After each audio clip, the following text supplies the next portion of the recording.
Well, welcome to Devotion Time, folks, as I continue my reading marathon tonight, since I have time to do it. And this will be my fourth reading tonight. I've done Genesis 25, um, the first chapter of Job, and Daniel chapter 8 so far. But I've been trying to finish this book up, The Battle for Christmas, and I am a little miffed at myself for not having it done by now. So we're going to get on this. I'm on page 279 to try and finish up the book. And of course, if you they go by reading one, two, three, four, five, six in order like that, if you ever want to go through the whole book. And so here we are.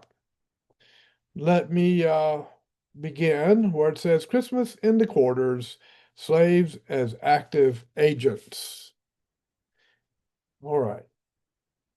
In most of the cross race rituals I have just described, the slaves themselves appear to be little more than the passive objects of their owners' largesse. But there is more to it than that. What is intended by the patrons is not always what is taken by the clients. It should not be surprising that slaves attempted to play a more active role in those rituals, to turn symbolic privileges into real ones, to appropriate them in modern parlance, to, excuse me, pollen. The pollen's getting me, folks. Two distinguished scholars who have examined similar forms of popular revelry and carnival misrule in early modern Europe, Natalie Zeman Davis and E.P. Thomas, have shown how European peasants and apprentices appropriated similar rituals in a process that involved tacit negotiations carried on in the context of an unequal set of power relationships. There are indications that the very same thing happened on the slave plantation. Now, this is talking about the rituals that the slave owners were giving for their slaves during the time of Christmas. They were giving them more privileges during the time of Christmas and a little bit more freedom during that time. And of course, the sinister purpose behind that, as according to the book, in some cases was to gain the loyalty of the slaves and so forth. Now, this one's part's called Christmas Gifts and Other Games. The form taken by the slaves' appropriation usually involved the dynamic of the gift exchange itself, the gift exchange of gifts for goodwill. There is a spectrum of ways in which such a ritual can be sealed, from the meekest expressions of thanks and goodwill upon the receipt of a gift, servant, master, Merry Christmas to you, and all the family, sir, to the most aggressive combination of demands and threats, in which goodwill is contingent upon one's demands being met. Come, butler, draw us a bowl of the best. But if you draw us a bowl of the small, then down will come butler, bowl, and all. While slaves in the antebellum South were not in a position to operate at the most aggressive end of that spectrum, they were sometimes able to approach it in the most inoffensive form. Slaves, house slaves at least, might simply enter a room in the big house on Christmas morning, wish their master's family a Merry Christmas, and wait becomingly for their gift. As early as 1773, a Northerner temporarily employed a Virginia recorded such a practice. Employed in Virginia recorded such a practice, making it sound, and the parallel is surely no coincidence, much like a bellhop who has just shown some guests to their hotel room. And here's from a writing of that time period in the 1800s. Nelson, the slave boy who makes my fire, blacks my shoes, does errands, and so forth, was early in my room. dressed only in his shirt and breeches. And that's written the way they wrote back then. And so, of course, things like dressed it means dressed, and breeches means breeches, right? Uh, he made me a vast fire, blacked my shoes, set my room in order, and wished me a joyful Christmas, for which I gave him half a bit, or 5.5 shillings. Soon after he left the room, and before I was dressed, the fellow who makes the fire in our schoolroom, dressed very neatly in green, but almost drunk, entered my chamber with 3 or 4 profound bows, and made me the same salutation. Profound bows, I should say, and made me the same salutation. I gave him a bit and dismissed him as soon as possible. Soon after, my clothes and linen were sent in with a message for a Christmas box, as they call it. I sent the poor slave a bit and my thanks. I was obliged for want of small change to put off for some days the barber who shaves and dresses me. Slaves commonly made gestures that were more overtly aggressive, if still ostensibly friendly. Often this involved startling the master's family by making noise in front of the big house, generally at the crack of dawn. Typically, they did so by sounding Merry Christmas. The goodwill latent in that phrase could always be subverted by the manner in which it was expressed. Indeed, this seems to have been a ritually sanctified way for slaves to get away with rousing white people from a night's sleep. One white visitor reported in Harper's Monthly. Just as the light appears, they form themselves into a procession and preceded by a fiddle and a variety of rude instruments, above all of which is to be heard boisterous singing and laughing. They march around the house, crying out at intervals, "Wake up! Wake up! Christmas has come." But the commonest form of this ritual was the game of Christmas gift. This was essentially a variant of the wake up call.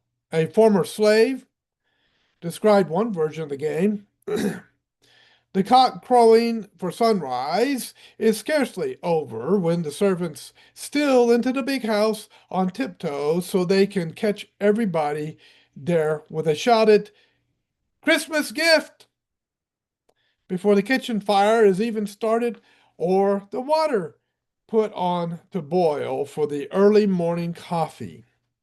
In response, each member of the white family who is thus captured must hand over a gift to the slave who has caught him or her. Susan Dabney Smeads describes the game with similar affection.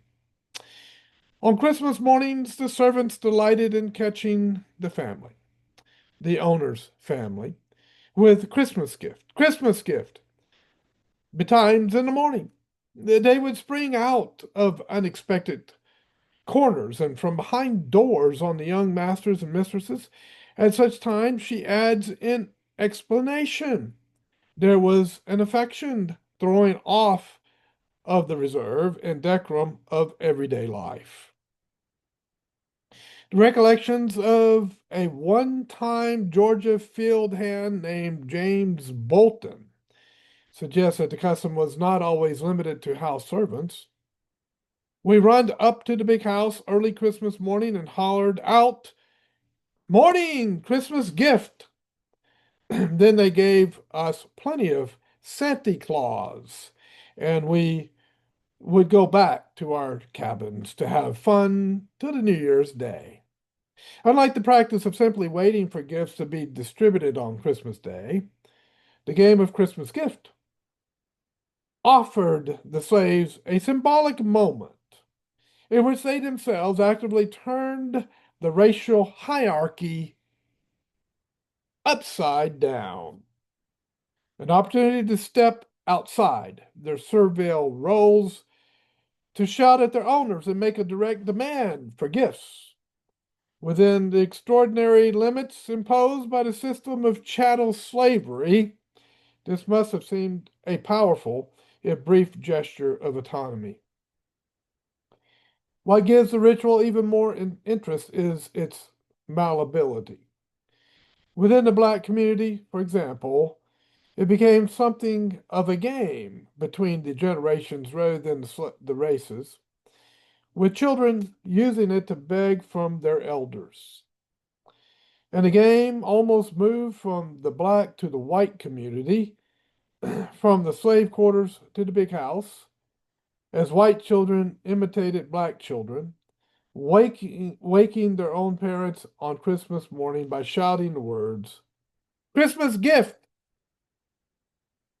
By the 1830s, Christmas gift had become a common intergenerational ritual between white children and grown-ups, even outside the South. We have already encountered it in Philadelphia. In Mrs. G's story, The Christmas Tree, out of chapter 5. In the South, Thomas Nelson Page recalled it as a chief pleasure of Christmas in antebellum Virginia. Amanda Edmonds, who lived in Virginia, participated in the practice regularly over a 10-year period and recorded it on her diary. We have met her before in connection with getting drunk on Christmas morning. In her 1863 entry, for example, Edmonds wrote, "Christmas gift rings louder this morning than for several years. I catch everyone and set the most complete and successful trap for my friend, Mr. Triplett, after his saying last night, he knew I could not catch him, for he had a trap for me." Amanda Edmonds was no child at this point. In 1863, she was 24 years old. But, and this is the key, she was still single. And for that reason, she continued to occupy the role of a young person. For the sole determinant of who could appropriately go begging at Christmas seems to have been that of dependent status. For a more detailed discussion of this subject, see chapter 3. Okay, yeah. Did I read that out loud? Okay. Christmas gift was, after all, a domesticated version of that rowdier, more public custom, which was itself a variant of the old wassail ritual, in which roving bands of youths startled householders at night with gunshots and shouted demands for food and drink. That may be why it proved to be so malleable. Slaves sometimes went beyond even this ritual in stepping out of character. Planter's daughter, Susan Dabney Smedes, phrased this in idealized terms. At Christmas, there was an affectionate throwing off of the reserve and decorum of everyday life. To demonstrate her point, Smedes herself offered the following anecdote. One of the ladies of the house had heard an unfamiliar and astonishingly loud laughter or loud laugh under her window, and had ventured to put an inquiring head out, emphasis added. What the woman saw didn't quite make sense. It was one of the quietest and most low-voiced of the maidservants. The quiet maidservant, realizing that her mistress wished to know what was going on, replied to her tacit question in a voice as loud as a sea captain's. The words she used only confirmed the point already made by the unfamiliar sound of her voice. They were, "Hi, ain't this Christmas?" Next section is putting on airs. Chrysalis also offered slaves an opportunity to openly imitate, even mimic, white behavior. Stories abound that tell of slaves dressing up at Christmas. For the most part, this was surely a matter of looking their best at a time when they did not have a dress for work and when they had often just received gifts of finery. In 1853, one planter noted that as Christmas approached, his slaves were all brushing up and putting on their best rigging. Whites were characteristically amused by the sight of their slaves dressing like genteel white folk. But it could also become a parody of white manners. To grasp what may actually have been happening, we need to penetrate the invariably patronizing tone in which white reporters describe these situations. Rebecca Cameron recalled a family slave known as Uncle Robin, who at Christmas dressed in my grandfather's regimentals and looking, of course, supremely absurd. We don't know what was going on in Uncle Robin's mind, of course, but putting on the master's clothing was surely a gesture that carried profound symbolic implications. One example will make the point. In the course of the Nat Turner Rebellion, several black men who had just murdered their owners employed the first moments of their freedom to perform this very ritual gesture. They dressed themselves in the clothing of their dead masters, whose bodies were even then lying in the same room. We can get a hint of what putting on airs sometimes meant to slaves by looking at the way they sometimes behave under those circumstances, imitating the manners as well as the dress of genteel white people. In northern a northern visitor listening to the Christmas revelry that surrounded or that sounded from the slave headquarters. I substituted a word there. I'll read it again. A northern visitor listening to the Christmas revelry that sounded from the slave headquarters summed up her reaction by writing simply that it seemed almost a burlesque of the performances inside the mansion. The burlesque was surely a complex gesture, a mixture of high spirits, mockery, and envy. One patronizing account of Christmas on the plantation, written by a white man in 1854, describes the assumed refinement of slaves during the holiday festivities. In these imitations of white folks, some sable black wild flower that it was supposed had never looked into a parlor will put on airs that would be quite impressive amidst ton high society at Saratoga or Newport, while a blank slave who works in the fields will hit off some of the peculiarities of master or of eccentric visitor that are instantly recognized but had never been noticed before. We might well ask, who is really getting the last laugh here? And what was going on? What was really going on in this story? told by Bessie Henry, a white woman from Salem, Massachusetts, in an 1832 letter to her sister back home. Henry was teaching school on a tidewater plantation near Richmond.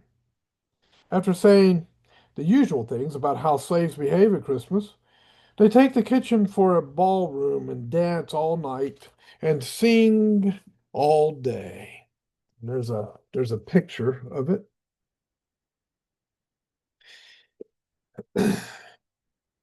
Henry concluded her report by recounting a scene she had just witnessed. Yesterday, I saw one of them pick up an old leaf of a book and folded it up very carefully. I asked him what he was going to do with it. He replied, "Oh, missus, I just going in there," referring simply to the slave quarters, "to hold it up and make tunts or pretense. Read and hear all the blank say, see, he like white folks. He read." The blank is the derogatory term, which I'm not going to say. The caption I showed you the picture says this: High Life at Christmas. As white Southerners later recollection, later recollect, yeah, try again. A white Southerners later recollection of the Christmas dance performed by her family slaves. The couple in front have dressed in high style and are imitating a paradigm, imitating or parodying the elegant and coy gestures of the white gentry. A report in one antebellum magazine described the slaves' high life at Christmas in this way. They now drop their plantation names to Tom, Bill, Dick, and Caesar, Mole, Kate, and Nancy, and use in dressing one another the prefix of Mr., Mistress, and Miss, as the case may be. And the highest compliment that can be paid them is to be called by the surnames of their masters. Interestingly, the very same reversals are described in a 1759 British play, High Life Below Stairs, that was often performed at Christmas in England and America well into the 19th century. And once again, here's the picture. All right. Bessie Henry reported this story without trying to explain it. The story I read before. "Oh, missus, I just gonna in there," referring presumably to the slave quarters, "to hold it up and make tents or pretense, read and hear all the blank say, see he like white folks he read." Bessie Henry reported the story without trying to explain it. The man who wrote about did not the man she wrote about did not do this in order to be observed by white people. Henry came upon him as he was taking the sheet of printed paper into the slave quarters. When he was discovered, the slave said simply that he was going to pretend to read. There may have been envy or even ambition in his purpose, but surely there was parody in it. Even perhaps if this slave really did know how to read. Of course, back then, if you were a slave and you knew how to read, you'd never admit it because that was an issue. The mimicking of white manners was something whose meaning the whites failed to grasp, just as they failed to grasp the meaning of black spirituals. Both involved what might now be termed signifying, a gesture that was intended to appear cute to white observers, but was laden with an irony that only fellow slaves were able to appreciate. John Canoe wassailing across the color line.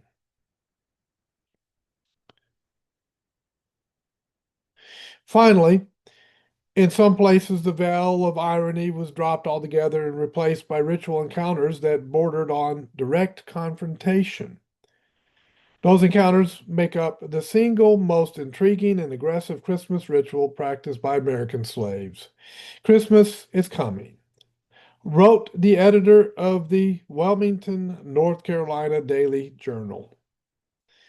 The Wilmington Daily Journal in North Carolina, I should say it that way, on December 23rd, 1851, and he proceeded to warn his readers to expect the little and big, derogatory term, begging for quarters. I could say it this way, the little and big slaves begging for quarters. What the editor was referring to was a ritual known by the name John Canoe or John Cooner. This ritual was practiced only in a single region of the South, the coastal area of North Carolina, from Edenton near the Virginia line in the north to Wilmington in the south. A similar ritual with the same name was practiced and still is on the islands of the British West Indies, especially Jamaica. The John Canoe ritual was described at length by a number of contemporary observers, and it has subsequently been analyzed at some length by modern folklorists. Essentially, it involved a band of black men, generally young, who dressed themselves in ornate and often bizarre costumes. Each band was led by a man who was variously dressed in animal horns, elaborate rags, female disguise, white face, and wearing a gentleman's wig, or simply his Sunday go-to-meeting suit. Accompanied by music, the band marched along the roads from plantation to plantation, town to town, accosting whites along the way, and sometimes even entering their houses. In the process, the men performed elaborate and, to white observers, grotesque dances that were probably of African origin. And in return to this, and in return for this performance, they always demanded money. The leader generally carried a small bowl of tin cup. Try it again. The leader generally carried a small bowl or tin cup for this purpose. They collect the money, though whiskey was an acceptable substitute. One of the best accounts of a John Canoe ritual was written by a Northern woman, an abolitionist, in fact, who was shocked and embarrassed by what she took to be a degrading display of unabashed begging. Her account was published in 1837 in William Lloyd Garrison's abolitionist magazine, The Liberator. And here's show you the pictures here. There you go.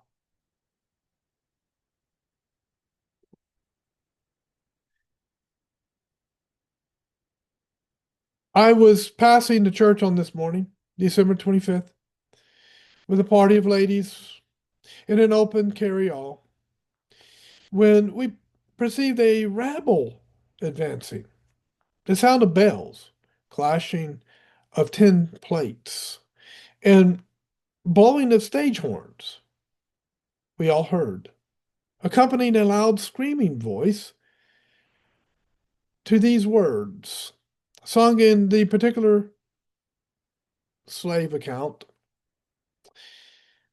We be's Johnny Cooner, good masser, missus, cheek, chink, and we drink to Johnny Cooner, Cooner. The gesture to these words was the extending and passing around a hat for the collection of pence, money, collecting money. John Cooner was represented by a slave in a mask with a tall, hideous figure, twice the length of a natural man, with patches of every shade and color hanging from him, and bells attached to him to jingle at all his grotesque motions. Such uncouth gestures, shirking, dancing, and fighting of boys who were ragged and without hat or shoes were enough to frighten our houses as they passed. We were filled with pity and disgust and felt it a relief when our little black driver turned down a byway for very shame at the sight. There are grades amongst the slaves, as in all other classes of society, and those who rank highest will not join in this species of beggary and frolic combined. My heart sickened when I thought to myself, is this the happiness of slaves at Christmas? But Southern slave owners generally did not take offense. In 1824, Dr. James Norcom of Edenton, the future owner of Harriet Jacobs, personally defended the custom against the charge that it led to disorder.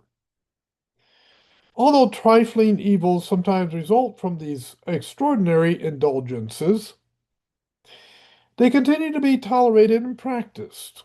It is so to be regarded that drunkenness is too common on these occasions. But this also is habitually overlooked and never punished unless it becomes outrageous or grossly offensive. Let me go back here. This picture right here, I'm going to read you the caption. Just tell you what that's about. James Canoe in whiteface. Also from Jamaica, this 18th century picture shows John Canoe, so John Canoe, not James Canoe, performing a mocking parody of white fashion. He has donned whiteface and is wearing a gentleman's wig and fancy gloves. A houseboat on his head was part of the John Canoe ritual in Jamaica, though not in North Carolina. So there's, you can see the houseboat on his head there, if you can make that out. Now the other picture's right here, and I'll read that caption. John Canoe Band. This picture comes from Jamaica, but it suggests something of the aggressiveness of John Canoe marchers. And so there you go. Let me go back to the page I was on, and we'll continue reading. How much more? It's a long chapter. I'm going to endure it and get on with it. I think we can get it done. It's going to be well over 30 minutes, but we need to finish up this book. Here we go. Writing to his daughter 13 years later, Norcom even suggested that the John Canoe bands provided the only manifestations of Christmas cheer. It had not been for the John Canoes that paraded through the town in several successive gangs, Christmas Day would have passed without the latest manifestation of mirth, cheerful joy, or hilarity. As it happened, Harriet Jacobs, too, left a positive account of the John Canoe ritual, conceivably of the same 1837 bands that Dr. Norcom described so affectionately. Like her owner, Jacobs remembered the John Canoe bands as the single greatest attraction of Christmas, although, like the Northern woman who found the ritual so degrading, Jacobs wrote that the slaves who performed it were generally of the lower class, mostly field hands, she noted. Jacobs, too, provided a detailed description of John Canoe. Two athletic men in calico wrappers have a net thrown over them, covered with all manner of bright colored stripes, or cows' tails are fastened to their backs, and their heads are decorated with horns. A box covered with sheepskin is called the gumbo box. A dozen beat on this, while others strike triangles and jawbones, to which bands of dancers keep time. And she stressed the elaborate preparations made by the participants. For a month previous, they are composing songs, which are sung on this occasion. These companies, of 100 each, turn out early in the morning and are allowed to go around till 12 o'clock begging for contributions. Not a door is left unvisited where there is the least chance of obtaining a penny or a glass of rum. They do not drink while they are out, but carry the rum home in jugs to have a carousal there. These Christmas donations frequently amount to $20 or $30. I would love to see the text of the songs that the John Canoe bands spent a month preparing. But we do have something that's every bit as good, thanks to Harriet Jacobs. In her account on the John Canoe bands, Jacobs notes that it is seldom that any white man or child refuses to give them a trifle. But she adds that if he does refuse, they regale his ears with the following song. And here she records words to a song that ridicules the ungenerous individual by making him out to be a poor man that is poor rather than stingy. The strategy is brilliant, as it is tactically executed, or as is its tactical execution. The strategy is brilliant, as is its tactical execution, especially the sarcastic refrain, so they say. Paul Massa, so they say. Down in the hill, so they say. Got no money, so they say. Not 1 shilling, so they say. God Almighty bless you, so they say. In fact, a 20th century folklorist has retrieved another such verse, and it is identical in its tactic of employing ridicule to shame the object of its attention. Run, Jenny, run. I'm gone way. Oh no. Run, Jenny, run. I'm gwin away to come no mo. This am de po house. Glory, habalulum, mean hallelujah. Glory, hallelujah. Such tactics may even cast some light on an ostensibly very different beginning song, one from the British wassail tradition. It is a familiar song that concludes with the lines, if you haven't got a penny, a penny will do. If you haven't got a penny, no, if you haven't got a penny, then God bless you. Let me read that again. That's pretty good. If you haven't got a penny, a penny will do. If you haven't got a penny, then God bless you. In the context of the John Canoe songs, it is possible that this final blessing was intended to convey similar sarcasm, that it was, in effect, a curse. Anthropologists have argued inconclusively about the origin of the John Canoe ritual. The general nature of the debate is whether John Canoe was an African ritual or an English or American one. I would argue that it was both, and that what is striking is how many elements were shared by Africa and English traditions.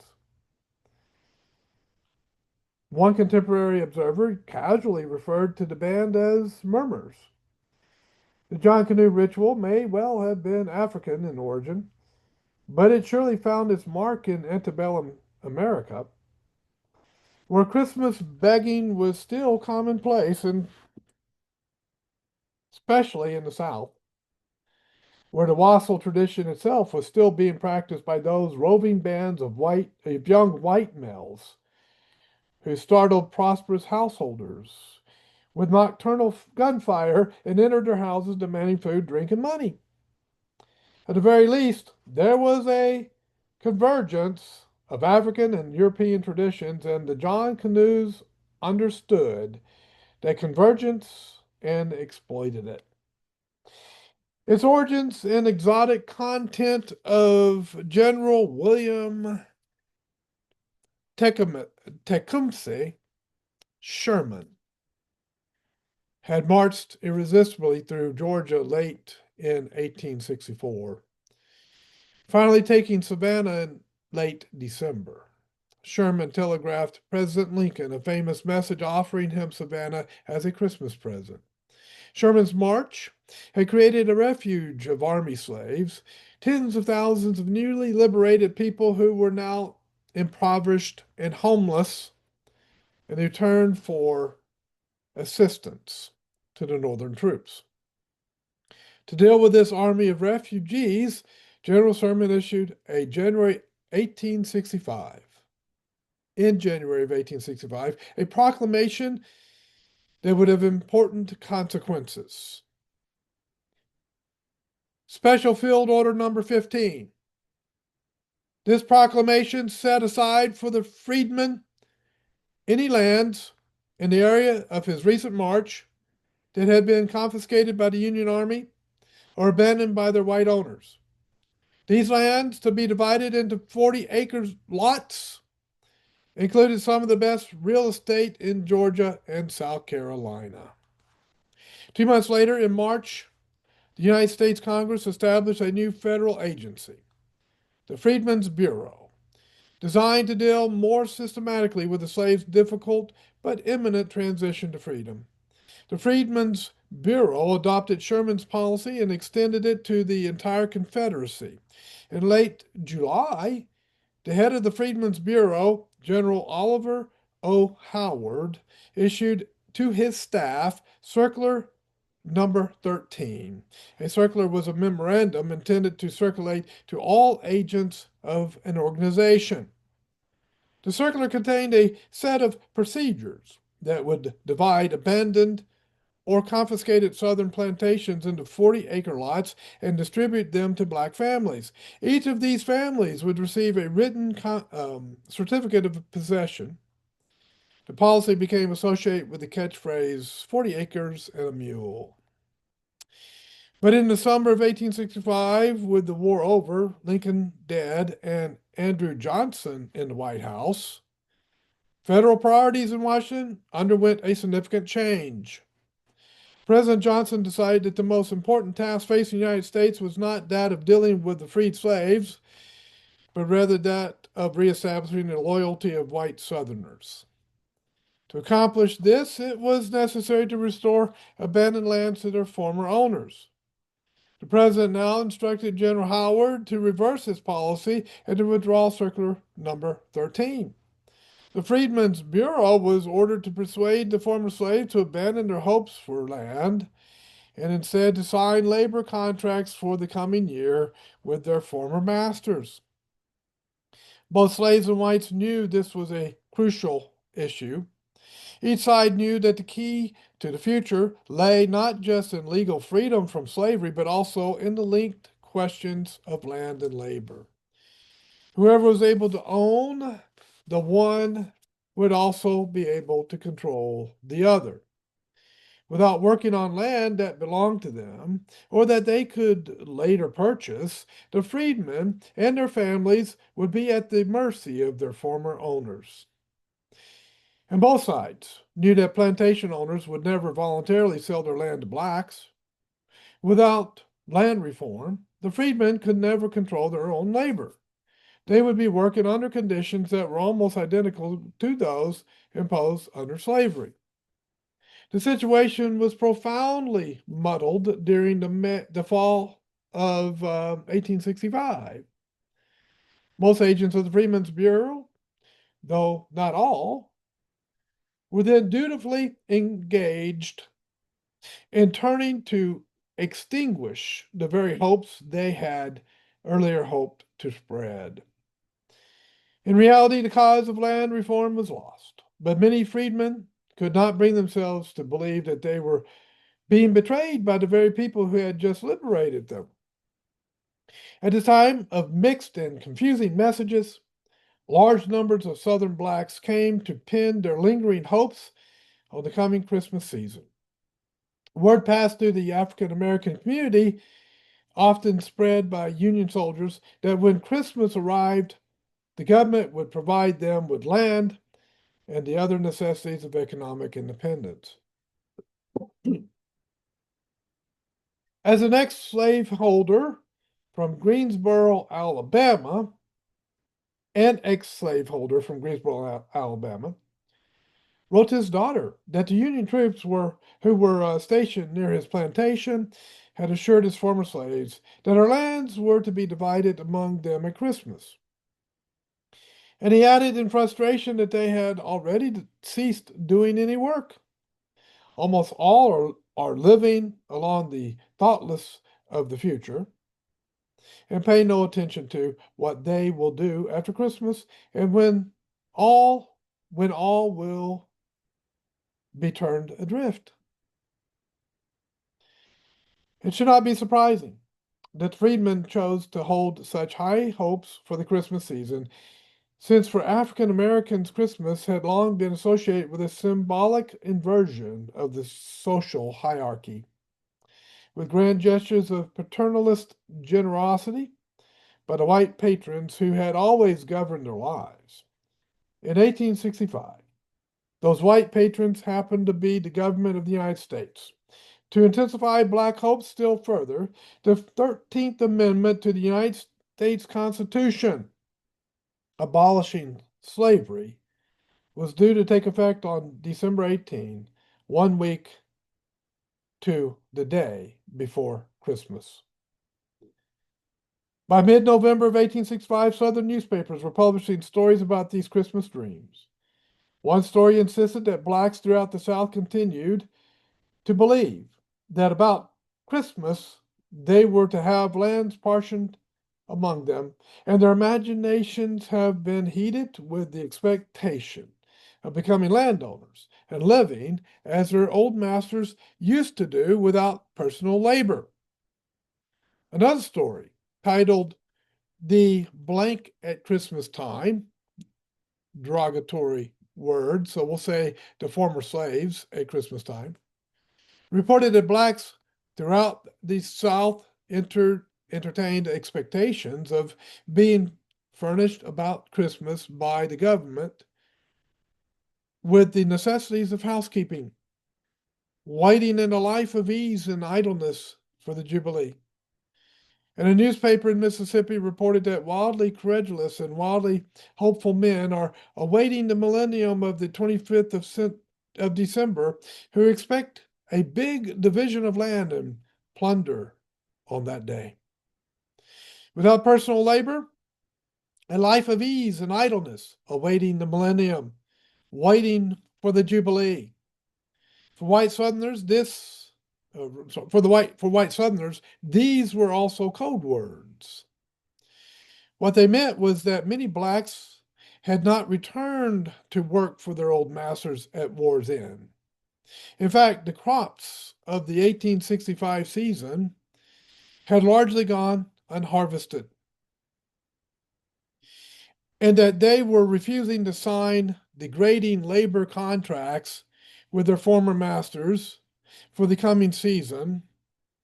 Alabama landowner Henry Watson reported that not a solitary blank in the country has made a contract for next year. The soldiers told them not to make them, and if they did, they would be branded and become slaves again. Their refusal posed a serious threat to the regional economy and especially to the well-being of the planter class. It also indicated that the freedmen might be politically organized. Whites tended to interpret the hopes of the freedmen as aggressive and threatening, a sign that they were ready to turn to violence. And whites, like blacks, looked to the Christmas season as a time when matters would finally come to a head. Interpretations varied as to precisely how and for what reason violence would break out. Some whites thought it would happen spontaneously. An Atlanta newspaper warned that the holiday might start out as a frolic, but that it would soon turn into something considerably more menacing. Emboldened by alcohol and encouraged by bad white men, the blacks could be easily persuaded to commit outrage and violence. A planter from South Carolina told a visiting reporter that some families will be murdered and some property destroyed. And he concluded ominously, I will begin the work of extermination. I don't know that I'm going to get through it. There's too much. But where am I? Well, I'm almost there. So let me pause for a moment. This is going to be a long reading. Let me stop it here because we are almost an hour. And the next reading, I will finish up this chapter and then probably do the epilogue, The Ghosts of Christmas Past. And we will finish up from there. Thank you for watching, folks. I hope these readings are a blessing to you and just some good history to know and to learn. It's important that we understand and know history. So that's why I read books like this. Thank you for watching. God bless you. I'll see you next time here on the C-Files.